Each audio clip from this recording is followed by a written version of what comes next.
Halo everyone. Pada video ini kita akan mempelajari tentang asam dan basa, khususnya dalam kehidupan sehari-hari.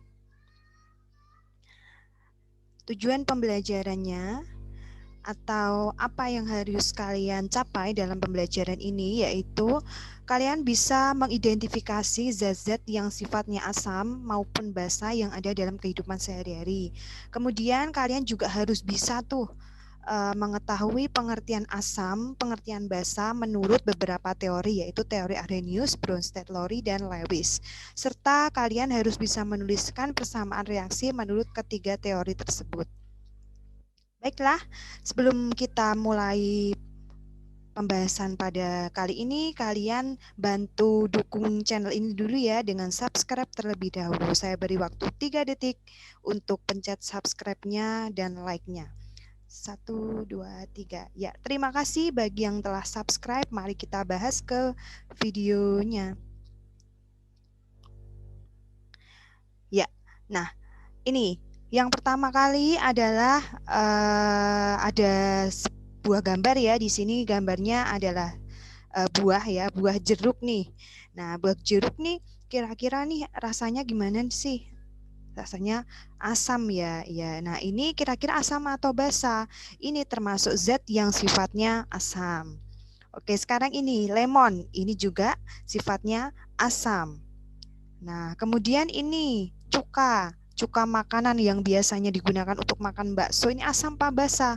Asam juga. Jadi ini ada beberapa contoh yang termasuk asam. Nah, sekarang adalah contoh zat-zat atau bahan yang ada dalam kehidupan sehari-hari kita yang sifatnya basa. Contohnya nih, gambar apa sih ini? Gambar sabun. Ya, betul. Jadi ini sabun itu adalah salah satu contoh zat yang sifatnya basa. Kemudian ada apa lagi? Nah, ini dia. Ada ALOH 3 kali dan MgOH 2 kali. Di sini yang terkandung dalam obat mah ya dan kembung ini. Nah, ini dia termasuk juga basa. Oke, nah ini asam klorida atau hidroklorik acid ya, ini HCl. Ini dia termasuk asam ya. Kalau yang ini dia NaOH itu termasuk basa gitu ya. Nah, ini juga nih sabun untuk muka dan untuk badan ya, ini dia tertera pH-nya 5,5 nih, dia berarti dia termasuknya asam.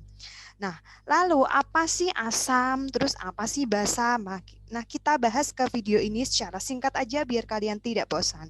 Oke, jadi asam sama basa itu pengertiannya itu diungkapkan oleh 3 ilmuwan ya. Yang pertama itu ada Arrhenius yang disebut teori Arrhenius, kemudian Bronsted, Lowry, ini 2 orang ya mengemukakan juga, dan juga Lewis. Kita bahas satu persatu beserta contohnya. Nah, Arrhenius dia di sini mendefinisikan asam itu adalah suatu zat yang bila dilarutkan ke dalam air dia akan menghasilkan ion hidrogen atau H+. Nah, jadi semuanya zat yang dilarutkan dalam air dia menghasilkan ion H+ itu adalah asam.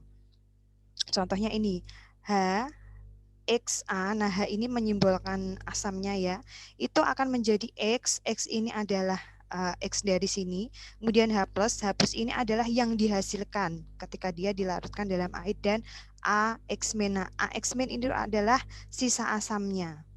Nah, contohnya nih HCl. HCl ini dia akan dilarutkan dalam air, H2O ini air ya.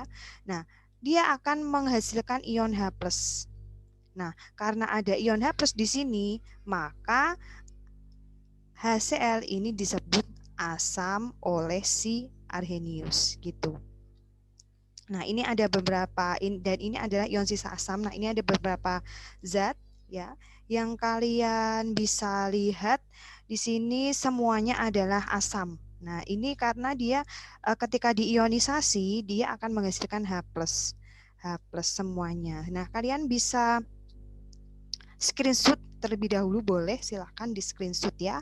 Nah, ini saya ambil contoh satu lagi nih, HBr. Ini H2O-nya ini nggak usah dituliskan, itu nggak apa-apa. Jadi misalnya ini H2O-nya nggak usah saya tuliskan, itu HCl. Itu ketika dia mengion Ya, ini akan jadi apa ini? H plus dan juga Cl min. Nah, karena di sini ada H plus, maka ini itu asam. Nah, sekarang saya ambil contoh HBr. Ini ya. HBr ini saya ambil contoh HBr. Terus saya pecah atau saya ionkan. Ya, saya pecah nih. Ini jadi apa? Saya pecah tuh mesti jadi H plus karena di sini ada H, ya. Terus juga di sini sisanya itu Br min. Nah, sehingga di sini muncul H plus, maka HBr itu termasuk asam menurut si Arrhenius. Gitu ya. Gampang sekali.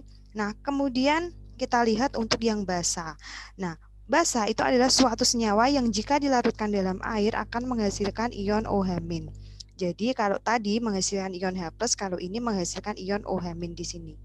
Nah, contohnya NaOH. NaOH kalau kita ionisasikan atau kita pecah nih, itu akan jadi Na+ dan OH-. Di sini ada OH-, maka NaOH itu basa menurut si Arrhenius gitu. Saya ambil satu lagi untuk yang KOH nih. KOH saya pecah atau saya ionisasi. Ya, ini akan jadi apa tuh? Jadi K+ dan juga OH plus OH-. Nah, di sini ada OH-nya. Otomatis KOH itu adalah basa menurut si Arrhenius gitu. Nah, ini ada beberapa contoh basa menurut Arrhenius. Silakan kalian bisa screenshot terlebih dahulu. Baik, langsung kita lanjut. Jadi ini tadi simpulannya. Nah, lanjut ke teori yang kedua, itu teorinya Bronsted-Lowry. Di sini itu asam didefinisikan sebagai senyawa yang dapat memberikan proton atau H+ kepada senyawa lain atau disebut juga donor proton. Sedangkan basa itu senyawa yang menerima, jadi kebalikannya, menerima proton atau H+ dari senyawa lain yang disebut asektor proton ya. Nah, jadi asam itu yang memberikan H+. Otomatis kalau dia yang memberikan H+, asam ini hanya itu banyak. Nah, ini saya berikan trik untuk menentukan yang mana yang asam dan yang mana yang basa. Nah, ini ada suatu reaksi ya di sini ya. HNO2 plus H2O menjadi NO2- plus H3O+. Nah, cara menentukannya yang mana yang asam dan yang mana yang basa itu caranya saya berikan trik. Triknya adalah yang kaya H, yang kaya dengan H itu pasti asam. Kaya H itu pasti sifatnya asam. Nah, saya tuliskan di sini ya. Yang kaya H itu sifatnya asam. Maksudnya trik ini gimana sih? Nah, kita lihat di sini. HNO2, di sini ada HNO2. Ya. Terus kita pasangkan dengan zat yang sebelah kanan, tetapi yang punya unsur-unsur yang sama. Di sini kan ada H, kemudian ada N. Nah, di sini juga ada N. Ini ada O, di sini juga ada O. Maka HNO2 kita pasangkan dengan NO2-. Jadi di sini ada N, di sebelah kiri ada N ini, dan di sebelah kanan ada N. Saya pasangkan. Kenapa nggak dipasangkan dengan yang ini? Karena yang sebelah yang ini itu dia tidak punya N, maka saya pasangkan dengan yang NO2-. Nah, kita lihat sekarang HNO2 sama NO2-. Nah, kita lihat untuk H pada HNO2 ini. Hanya di sini kan satu. Jumlahnya satu. Sedangkan pasangannya itu kan dia jumlahnya nggak punya H ya. Jadi dia jumlahnya H itu adalah 0. Nah, kalau yang kaya H itu dia asam.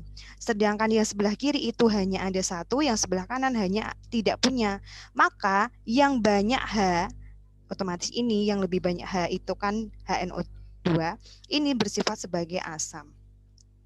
Dan pasangannya itu bersifat sebagai basa, tetapi kita beri imbuhan kata konjugasi. Konjugasi ini selalu terletak di sebelah kanan dari reaksi tersebut. Jadi dia adalah hasil reaksinya. Jadi disebut konjugasi gitu ya. Nah, kemudian kita lihat juga yang ini. H2O kita pasangkan dengan H3O+. Nah, karena kan yang NO2 tadi udah dipasangkan sama HNO2. Nah, H2O di sini jumlahnya berapa? 2. Kita lihat pasangannya. Di sini jumlahnya berapa? 3. Berarti lebih banyak mana? yang sebelah sini, maka yang sebelah sini itu asam. Nah, yang sebelah kanan itu selalu kita tambahkan konjugasi. Maka di sini bersifat sebagai asam konjugasi, pasangannya selalu basa. Nah, jadi di sini ada sifatnya adalah basa.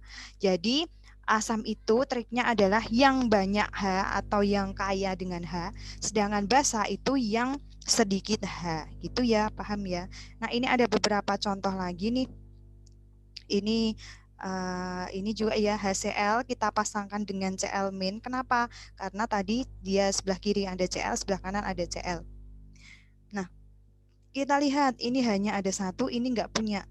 Ya, berarti yang kaya H itu asam, yang nggak punya H itu basa, terus tambahi konjugasi. Terus ini juga nih, ini H2O, maka kita pasangkan dengan H3O+.